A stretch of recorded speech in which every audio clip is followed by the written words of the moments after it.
Hold up, little buddy, what is you doing? Finna go hard, hard, hard. Ice on my neck, ice on my wrist. That for the squad. What's up, everybody? You see, there's no bland white wall. You know, this is still the building process. You know, this is a little something for y'all to look at instead of just looking at a blank background, my black ass face. So, what to do? What's up, YouTube? It's your boy Elijah James from Elijah James TV, and today I'll be bringing y'all another NFL breakdown. This week it is Week 10. We'll be taking a look at the Philadelphia Eagles taking on the Green Bay Packers in a much anticipated NFC matchup. I think a lot of people think that this could possibly be the NFC Championship game later on in the season. So we're gonna go ahead and get into it. We looked at both of these teams previously. I put the Eagles on the ban list for a little bit after they pissed me off against the Kansas City Chiefs, but this should be a really good matchup. These are easily two of the top teams in the NFC. So we're gonna go ahead and get to the breakdown. But before we do that, now we're moving into a different step with this channel. Now we're gonna start putting out a lot more cleaner content. So if y'all wanna go ahead and stick around, journey with me, make sure that y'all like, make sure that y'all subscribe, and let's go ahead and get into it. So let's first talk about both of their records. So we got the Philadelphia Eagles. They sitting at a strong 6-2, clearly leading the NFC East. There's no goddamn hope for my Cowboys, man. Like, it's a wrap, y'all. Like, we just lost to the Cardinals. It's a wrap. So there's no hope for the Cowboys. So the Eagles is gonna run away with the NFC East. And then with the NFC North, you got the Packers that's leading the charge. But it's pretty tight. They got a Detroit Lions team. They got a competitive Minnesota Vikings team. And they also got a competitive Chicago Bears team, surprisingly. So we gonna see how that division shakes out. But if you want my personal opinion, I think the Green Bay Packers should come out of that. But we gonna see. We gonna see. So let's look at the overview of both of these teams. Because like I said, I went over both of these teams before. I'm not gonna re-say the same stuff that y'all heard me say before. If you wanna go see that, check out my other videos. They right there. Just click on the channel. So both of these teams are in weird positions. The Philadelphia Eagles, they're winning. They're 6-2, but they're not the Philadelphia Eagles that everybody's accustomed to. They're not the dominant run team with Saquon Barkley leading the charge. Jalen Hurts' passing game has been iffy. It's been real shaky, connected with A.J. Brown. The defense is definitely not what it used to be, especially coming off of that Super Bowl. They got a whole lot of new pieces, and this secondary is weak. I'm gonna get to the secondary later on, but we got a different look Philadelphia Eagles, but they are winning. And then on the other side, we got the Green Bay Packers, who a lot of people had going to the NFC Championship, like for sure. Even the Super Bowl, they had them going for sure after that Game 1 performance. I don't know who they played, but they looked dominant. They looked head and shoulders above anybody else in the NFC from Game 1. But since then, they've been real inconsistent. It's been real up and down. Like, one week you go and you put the business down on the Pittsburgh Steelers, and then you turn around and then you lose to the Carolina Panthers. Like, I don't know. So it's been a little up and down for both of these teams. Ironically, when it comes to their offense, they both neck and neck. They both rank 13th and 14th. I think 13th is the Philadelphia Eagles, 14th is the Green Bay Packers. But it just goes to show you they've been real middle of the road. They've been a real middle of the road offensive team, both of them. So it's really going to be interesting to see how they clash with each other's defense. Now, this is where it does become a little bit of difference. The Packers defense is, I'm not going to say way better, but I think they are for sure better than the Philadelphia Eagles. Like, I don't think anybody's questioning whether the Packers defense is better than the Eagles defense. You add Michael Parsons to your secondary, you know, you got a lot of players playing up. So they pretty much put up the same numbers offensively, but defensively, whole different ballgame. The Packers defense is way better. I'm not gonna say way better, but they're better than the Philadelphia Eagles. Philadelphia Eagles, they have one of the worst secondaries in the league. According to Pro Football Reference, they have the 26th ranked defense. That is terrible. Like, there's only 32 teams, and they're 26. On the other hand, you got the Green Bay Packers. They're right in the middle of the pack. They're like 12, 13, 14, sitting in that range. So they're a top 15 defense, but it could be better. I was looking at this defense as possibly being the top 5 defense in this league. But, you know, they come and they go. It's been real wishy-washy with the Green Bay Packers. So now, let's look at the offense of the Green Bay Packers. So we got Jordan Love, obviously, commanding the offense. And I don't know what to think of Jordan Love, man. Like, one week, he looks like an MVP candidate. He looks like one of the best quarterbacks in the league. And then another week, he looks like complete boo-boo. And that's me putting it nicely. I couldn't say something else. But Jordan Love, like, he's so inconsistent. And it always depends on the D. And this is not just a Jordan Love thing. I think this is the Packers in general. they play up or down to their competition. When they played the Pittsburgh Steelers, the offense was clicking. They had a whole bunch of, thanks a lot to Tucker Kraft, who will be out this game. That's a big loss. But the offense is flowing. They're moving the ball. They're moving up and down the field really nice. But then they'll run into a game like the Panthers game, and it just doesn't seem like they can get anything going. And I think this all comes back down to their offensive line. The last video I just did breaking down the Packers-Steelers game, I said the Green Bay Packers O-line, they're decent, but they're not all of that. Like, a lot of people rate this Packers O-line very highly, but I just don't see it. The Browns gave them some issues. That's also one of their L's. I don't see how you don't blow Dallas's defense out of the water. Even though you put up 40 points, it should have been a blowout. I mean, I think that was more of a testament to Dallas, offense keeping up with them. But you get my point. And then the Panthers defense isn't terrible, but they're definitely not good. Why are they only holding y'all to only 13 points or whatever that final score was? I can't remember. I just know that the Panthers won by a field goal, but the offensive line is really 50-50. Some weeks they look like a top offensive line, and some weeks they can't stop anybody. So I don't know what to make of the offensive line. With the receivers, they do get a big piece back in Christian Watson. He's been back for the past 2 games, and he has been a difference maker. I can't even lie. They now have their deep ball threat. They got Romeo Doubs and Matthew Golden in the slot that can do some damage, getting those yak yards and getting those shorter intermediate passes.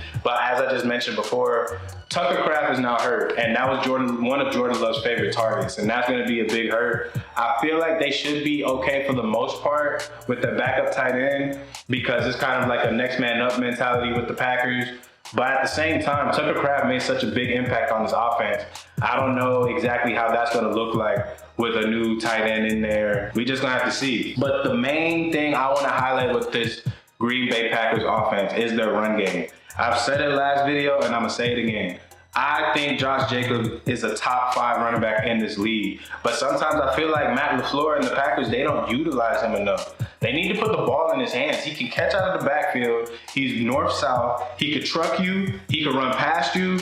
All the above. Like, I think for the offense to really get going, they have to establish the run or establish Josh Jacobs being a threat in this game. Because if they don't, those D linemen on the Philadelphia Eagles, they just gonna pin their ears back and just go after Jordan Love. So now, if we look over at the Packers defense, as I said before, everybody was looking at this defense as like the best defense in the NFL, but that isn't completely the case. We've seen very shaky performances with this Packers defense from time to time. Joe Flacco was able to throw all over him. Bryce Young in that offense and Rico Dowdle was able to run all over that Packers defense. You see the Browns defense make some disruptions. I tell people all the time, the Browns are trash, but their defense is severely underrated. They have some players on there. But I say all that to say, the Cleveland Browns is even able to give the Packers defense some issues, and I don't like that at all because it's the Cleveland Browns. Although that game, it was Joe Flacco playing in that game. Joe Flacco he's playing out of his mind right now, but that's another discussion for another day. This Packers defense, they got some players on that front. I will say their front line, their big boys up front, very strong. They got Rashawn Gary. We know they got Michael Parsons that's coming off the edge. But one thing I will say about that defense, though, they are way more effective in the pass rush than they are on stopping the run.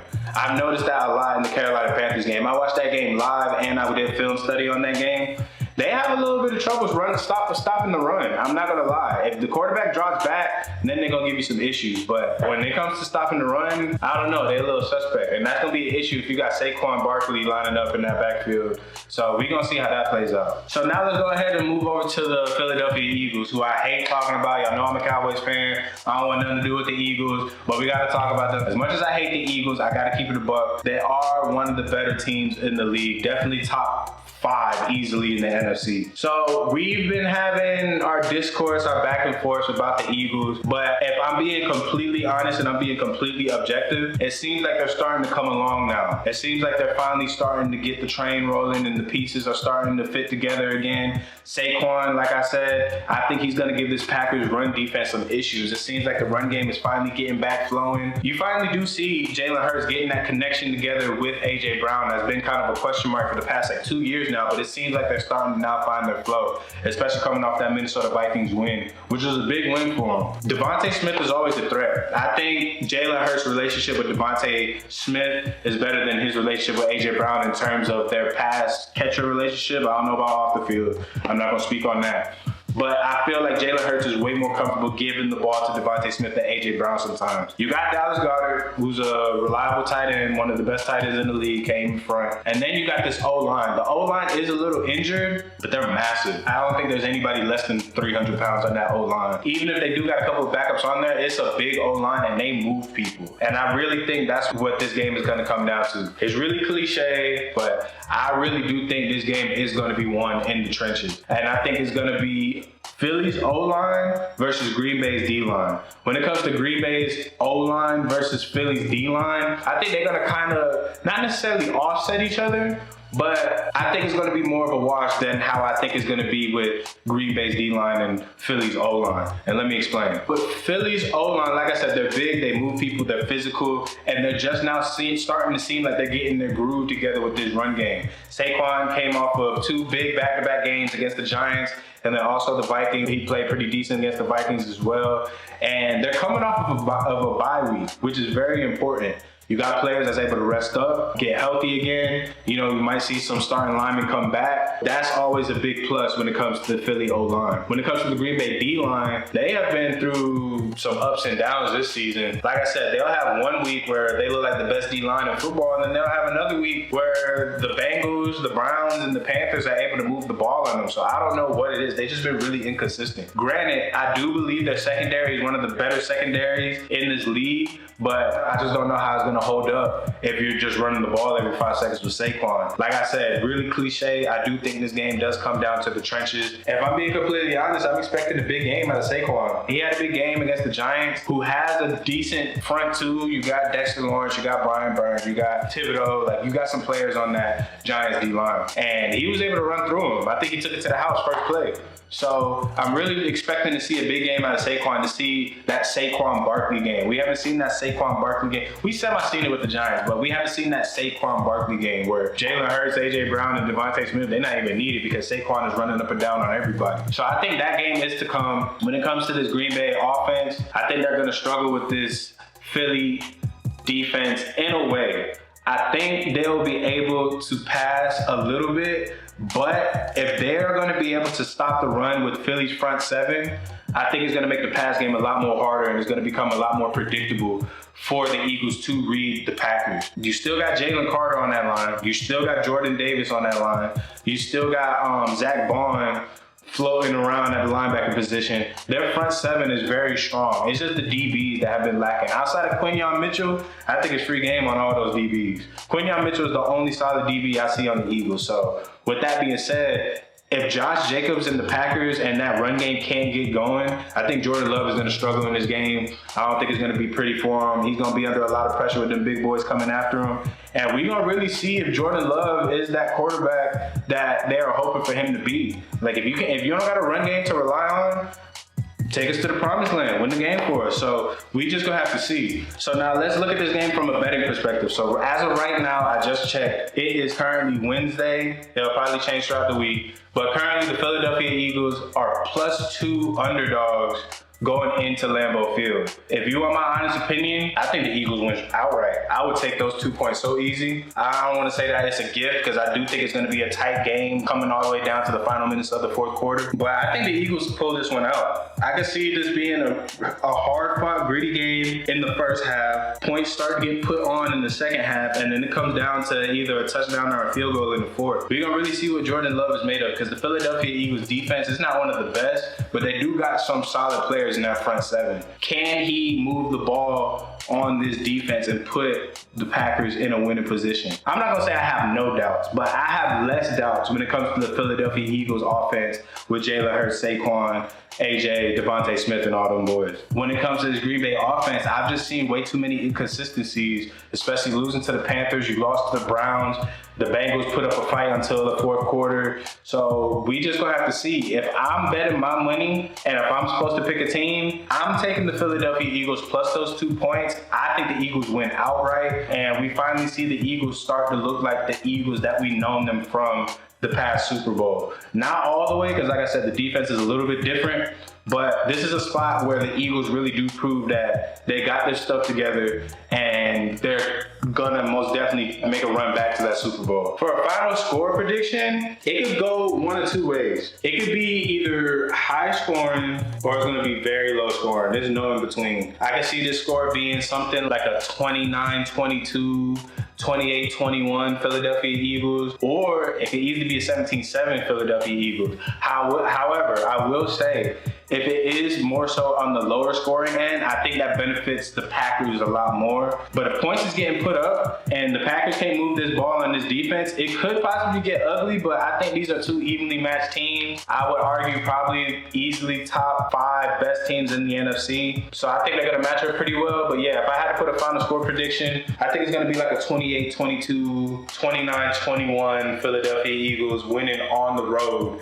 in Lambeau Field. But yeah, that's gonna do it, y'all. Real quick and simple. Now that we in the middle of the season, we are in week 10 and we got a gauge of what these teams look like. These breakdowns are gonna be a lot shorter. It's not gonna be this long drawn out one. Those are all for like the week 1, 2, and 3 games. But now that we are in the season and we know what we're looking at, breakdowns are gonna be a lot quicker, a lot faster too. You just heard I'm bringing more of the betting angles into this as well. We're gonna keep looking at these games, keep studying them, and see if I can make y'all some money, or not even just make some money. See if we can call these games right. Because if I'm being completely honest, this has been one of the weirdest NFL seasons in a minute, in a good way. It's very unpredictable, but I like that because now we got exciting football back, and we see some of the best games that we've seen in a minute with these matchups this year. So very excited to see what the rest of the season is gonna have stored for us. I appreciate y'all watching. Make sure that y'all leave a like, make sure that y'all subscribe, make sure that y'all comment if y'all don't think I know what I'm talking about. Let me know if y'all like the setup, man. Like I said, I found some stuff that I had laying around, got my sneakers out, and I figured I can give y'all something to look at instead of it just being that bland ass, white ass background. So I hope y'all do like the new look. Give me some tips, man. I am not too proud to be taught anything. Please let me know. Leave a comment down below. If you think I'm ugly, let me know. If you think my setup is trash, let me know. If you think my prediction is trash, please let me know. That's gonna do it, y'all. Make sure that y'all follow my Instagram at ElijahJamesTV.